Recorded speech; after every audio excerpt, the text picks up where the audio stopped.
اعوذ باللہ من الشیطان الرجیم بسم اللہ الرحمن الرحیم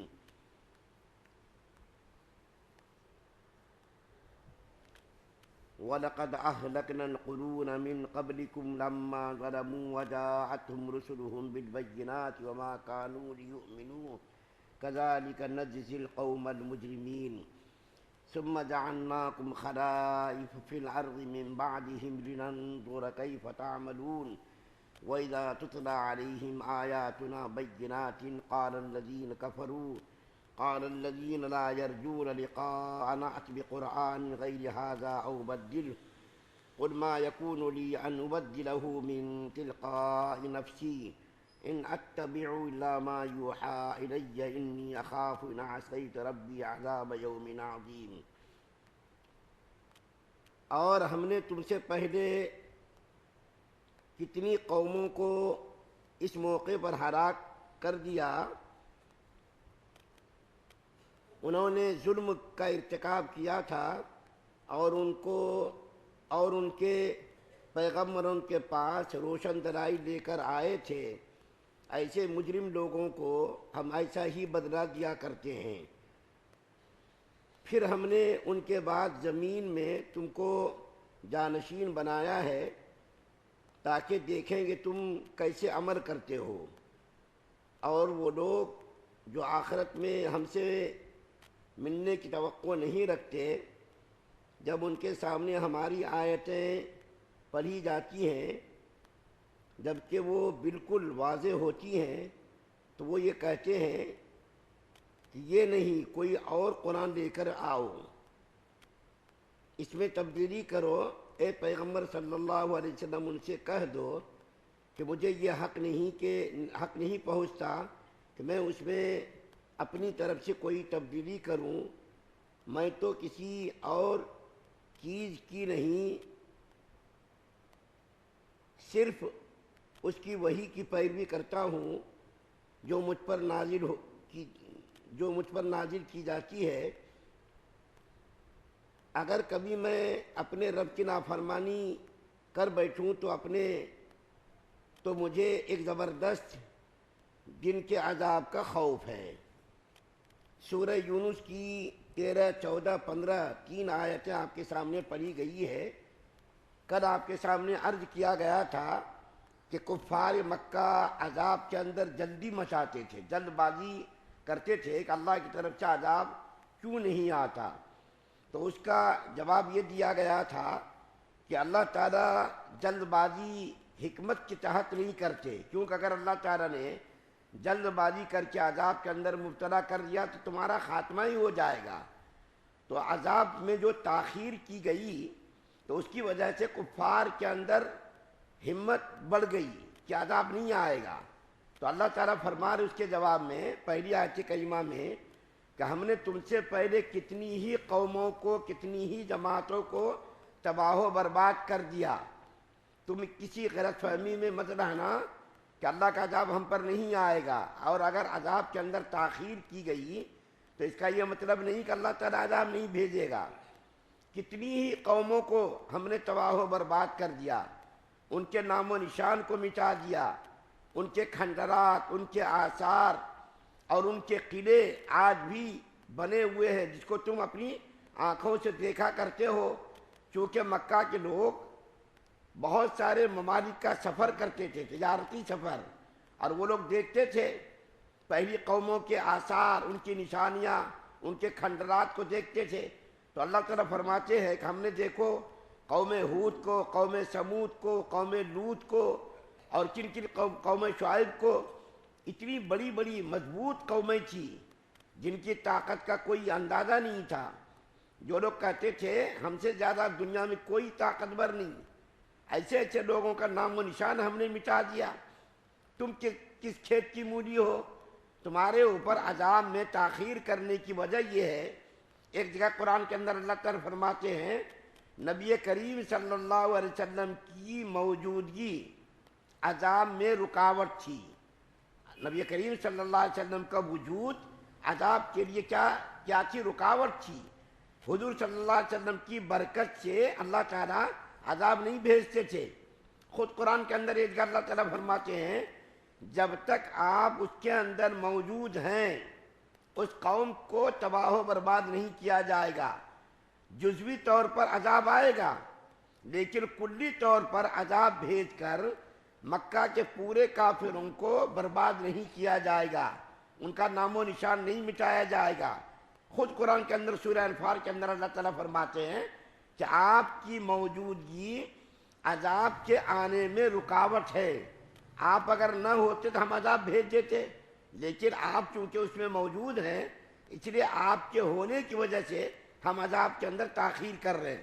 اس کے بعد جو دوسری آیت کریمہ پڑھی گئی اس آیت کریمہ کے اندر اللہ تعالیٰ فرماتے ہیں کہ ان قوموں کا جانشین تم کو بنایا گیا. پہلی قوموں کو جو ہلاک کیا گیا ان کی ہلاکت کے بعد، ان کی تباہی کے بعد، ان کی بربادی کے بعد تم کو جانشین بنایا گیا آزمانے کے لیے کہ جن وجوہات کی وجہ سے ان قوموں کو تباہ و برباد کیا گیا اور اس کا تم کو جانشین بنایا گا تاکہ تم کو دیکھا جائے کہ تم کیسا عمل کرتے ہو. وہی عمل تو نہیں کرتے ہو جو پہلی قومیں کرتی تھی، انہی اعمال کی وجہ سے ان کو تباہ و برباد کیا گیا. اگر تمہاری زندگی میں تبدیلی نہیں آئی، تمہارے اندر کوئی فرق نہیں آیا، تو جس طرح پہلی قوموں کو، پہلی امتوں کو، پہلی جماعتوں کو ہم نے تباہ و برباد کر دیا، تم کو بھی تباہ و برباد کر دیں گے ہم. تم کو ہم نے جانشین بنایا تمہاری آزمائش کے لیے، تمہارے امتحان کے لیے. اس کے بعد پھر تیسری آیت کریمہ جو پڑھی گئی اس آیت کریمہ کے اندر اللہ تعالیٰ ان کی بدمعاشی کو بیان فرما رہے ہیں. کیا کہہ رہے تھے وہ نبی کریم صلی اللہ علیہ وسلم کو؟ آپ کے اوپر جو قرآن پاک نازل ہو رہا ہے، وہی کے ذریعے جو قرآن پاک نازل ہو رہا ہے، اس قرآن پاک کے اندر ہمارے بتوں کی مخالفت کی جا رہی ہے، لات و عزا منات کی برائی بیان کی جا رہی ہے، اس کی توہین کی جا رہی ہے. جب اس کی توہین کی جا رہی ہے، جو ہمارے آباء و اجداد کے معبود تھے، ہمارے باپ دادا اس کی پوجا کرتے تھے، ہمارے باپ دادا اس کی پرستش کرتے تھے، انہی بتوں کی قرآن مخالفت کرتا ہے. اگر آپ اس کی جگہ پر دوسرا قرآن لے کر آئیں، دوسرا قرآن لے کر کے آئیں، دوسری آیتیں لے کر کے آئیں، تو ہم آپ کے اس قرآن کو، آپ کی بات کو مان لیں گے. گویا کہ وہ لوگ یہ سمجھتے تھے یہ قرآن نبی کریم صلی اللہ علیہ وسلم کا ایجاد کردہ ہے، نبی کریم صلی اللہ علیہ وسلم کا اپنا بنایا وہ قرآن ہے، خدا کا قرآن نہیں ہے. اس لیے وہ لوگ فرمائش کرتے تھے، بیجا فرمائش کہ آپ اس قرآن کو تبدیل کر دیجئے. اس قرآن کے اندر ہمارے بتوں کی برائی کی گئی ہے، مذمت کی گئی، مخالفت کی گئی اور ہر جگہ اس کی توہین کی جا رہی، تو آپ اس کی جگہ پر دوسرا قرآن لے کر کے آئیے تو ہم آپ کی بات مان لیں گے. تو اللہ تعالیٰ فرماتے ہیں محمد صلی اللہ علیہ وسلم آپ ان سے کہہ دیجئے کہ یہ میرا بنایا ہوا کلام نہیں ہے، یہ من جانب اللہ خدا کا کلام ہے. اللہ تعالیٰ کے حکموں کی پابندی کرنا میری بھی ذمہ داری ہے، تمہاری بھی ذمہ داری ہے. میں خدا کے حکموں کو چھوڑ کر اپنی خواہش، اپنی مرضی سے کوئی کام نہیں کر سکتا. جو کام میں کرتا ہوں وہ میری مرضی کا کام نہیں ہوتا، بلکہ خدا کی مرضی، خدا کے حکم کے مطابق میں وہ کام کر رہا ہوں. یہ اپنی مرضی سے میں کام نہیں کر رہا ہوں، یہ میرا بنایا ہوا گڑھا ہوا قرآن نہیں، بلکہ خدا کا بنایا ہوا بھیجا ہوا یہ قرآن ہے. اس کی تعمیل ہم بھی کرتے ہیں، اس کی تعمیل تم کو بھی کرنا چاہیے. خدا نہ خواستہ اگر میں نے اس قرآن کے خلاف کیا اور خدائی احکام کے خلاف کیا تو میں ڈرتا ہوں کہ اللہ تعالیٰ کی طرف سے کوئی عذاب میرے اوپر نہ آ جائے. پہلی بات تو حضور صلی اللہ علیہ وسلم اللہ کی مخالفت نہیں کریں گے، یہ بات تو متعین ہے، لیکن بالفرض محال خدا نخواستہ اگر میں ایسا کروں کہ اس کی جگہ پر میں اپنی طرف سے کچھ بنا کر کے لے آؤں جس کا نام قرآن ہو، تو میں بھی خدا کے عذاب سے بچ نہیں سکتا. خدا کا عذاب میرے اوپر بھی آئے گا اور میں بھی خدا کے عذاب سے ڈرتا ہوں. یہ میرا بنایا ہوا نہیں ہے بلکہ خدا کا قانون ہے، خدا کا ضابطہ ہے، خدائی کلام ہے. اس کلام کے اندر میں اپنی مرضی سے کوئی تبدیلی نہیں کر سکتا. تم یہ سمجھ رہے ہو کہ میں یہ بنا رہا ہوں قرآن پاک، نعوذ باللہ میں بنا کر کے پیش کر رہا نہیں، یہ میرا بنایا ہوا نہیں بلکہ یہ خدا کا بنایا ہوا ضابطہ ہے، قانون ہے، کلام ہے. اس کلام کے اندر ذرہ برابر بھی، بال کے برابر بھی کوئی تبدیلی، کوئی فرق نہیں ہو سکتا، اور اپنی مرضی سے کوئی اس کے اندر کچھ کر بھی نہیں سکتا. تو ان 3 آیات کے اندر اللہ تعالیٰ نے پہلے تو یہ کہا کہ تم جلد عذاب کے اندر جلد بازی کرتے ہو، اور ہم جو تاخیر کرتے اس کی حکمت یہ ہے کہ نبی کریم صلی اللہ علیہ وسلم تمہارے اندر موجود ہیں، اور پھر تم کو ہم نے پہلی قوموں کا جانشین بنایا. اور تیسری آیت کریمہ کے اندر فرمایا کہ یہ قرآن کریم کے اندر تبدیلی کوئی نہیں کر سکتا، اور اگر کوئی کرے گا بھی تو کامیاب نہیں ہوگا.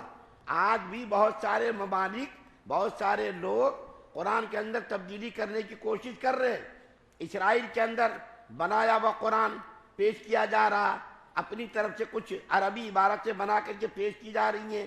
اور ترکی کے اندر ایک زمانے میں جمال عبد الناصر نے قرآن کے اوپر پابندی لگا دی، اس کے اندر جو ہے جہاد کی آیات کو نکال دیا، لیکن وہ سب کے سب لوگ مٹ گئے. لیکن قرآن پاک جیسا نازل ہوا تھا آج بھی اسی شان و شوکت سے موجود ہے. قرآن کے اندر تبدیلی کرنے والے، تحریف کرنے والے اور ناپاک کوشش کرنے والے مٹ گئے، اس کا کوئی نام لینے والا نہیں. لیکن قرآن کریم اسی شان سے، اسی آن سے، اسی جو ہے عزت کے ساتھ قرآن کریم آج بھی موجود ہے، اور قیامت تک انشاءاللہ یہ قرآن موجود رہے گا. اللہ سے دعا ہے اللہ ہم سب کو سننے زیادہ عمل کی توفیق عطا فرمائے. سبحان اللہ و بحمدہ، سبحانک اللہم و بحمدک.